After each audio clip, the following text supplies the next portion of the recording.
গাজা উপত্যকায় সামরিক নিয়ন্ত্রণ আরও বিস্তৃত করার লক্ষ্যে ইসরায়েলি প্রতিরক্ষা বাহিনীকে নতুন নির্দেশ দিয়েছেন ইসরায়েলের প্রধানমন্ত্রী বেঞ্জামিন নেতানিয়াহু। তিনি জানিয়েছেন, গাজার অন্তত 70% এলাকা ইসরায়েলি নিয়ন্ত্রণে আনার পরিকল্পনা বাস্তবায়নে সেনাবাহিনীকে নির্দেশ দেওয়া হয়েছে। জেরুজালেমে আয়োজিত এক সংবাদ সম্মেলনে নেতানিয়াহু বলেন, হামাসকে ক্রমাগত চাপে রাখতে এবং তাদের কার্যক্রম সীমিত করে ফেলতেই এই কৌশল গ্রহণ করা হয়েছে। তার ভাষ্য অনুযায়ী আগে গাজার প্রায় 50% এলাকা ইসরায়েলি বাহিনীর নিয়ন্ত্রণে ছিল, যা বর্তমানে প্রায় 60% পৌঁছেছে।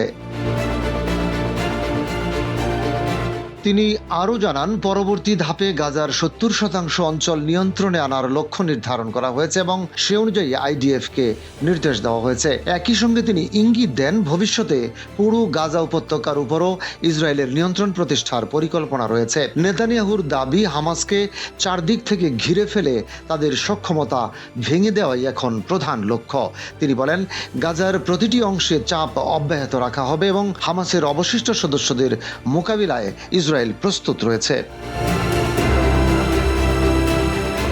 2023 সালের 7 অক্টোবর ইসরায়েলে হামাসের হামলার পরদিন থেকেই গাজায় বড় ধরনের সামরিক অভিযান শুরু করে আইডিএফ। গত 2 বছরের সংঘাতে গাজা ব্যাপক ধ্বংসযজ্ঞের মুখোমুখি হয়েছে। প্রতিবেদন অনুযায়ী এই অভিযানে এখন পর্যন্ত 70,000-এর বেশি ফিলিস্তিনি নিহত হয়েছে। আহত হয়েছেন কয়েক লাখ মানুষ এবং গাজার বিস্তীর্ণ অঞ্চল ধ্বংসস্তূপে পরিণত হয়েছে। একই সময় উপত্যকার প্রায় অর্ধেক অংশ ইসরায়েলি বাহিনীর নিয়ন্ত্রণে চলে যায়।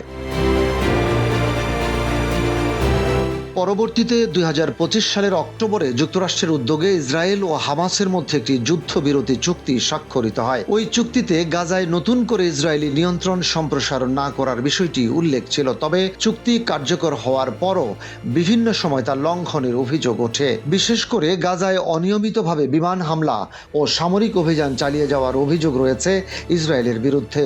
তথ্য অনুযায়ী 2025 সালের অক্টোবরের পর থেকে এখন পর্যন্ত ইসরায়েলি অভিযানে আরও 738 জন ফিলিস্তিনি নিহত হয়েছেন। যুদ্ধবিরতি চুক্তির অন্যতম গুরুত্বপূর্ণ শর্ত ছিল হামাসের নিরস্ত্রীকরণ। এ বিষয়ে হামাস, যুক্তরাষ্ট্র, ইসরায়েলের প্রতিনিধিদের মধ্যে আলোচনাও শুরু হয়েছিল, তবে গাজায় সামরিক অভিযান পুরোপুরি বন্ধ না হওয়ায় সেই আলোচনা বর্তমানে স্থবির হয়ে রয়েছে বলে জানা গেছে। এদিকে ইসরায়েলের প্রতিরক্ষামন্ত্রী ইসরায়েল কাটজ স্পষ্টভাবে জানিয়েছেন, ভবিষ্যতে হামাসকে আর কোনো অবস্থাতেই গাজার শাসন ক্ষমতায় ফিরতে দেওয়া হবে না। সামাজিক যোগাযোগ মাধ্যম এক্সে দেওয়া এক বার্তায় তিনি বলেন, হামাস আর কখনো সামরিক কিংবা বেসামরিক কোনো কাঠামোর মাধ্যমেই গাজা পরিচালনার সুযোগ পাবে না। এটি ইসরায়েলের দৃঢ় অঙ্গীকার বলেও মন্তব্য করেন তিনি। গাজাকে কেন্দ্র করে চলমান এই অবস্থান মধ্যপ্রাচ্যের নিরাপত্তা পরিস্থিতিকে আরও জটিল করে তুলছে বলে মনে করছেন আন্তর্জাতিক বিশ্লেষকরা।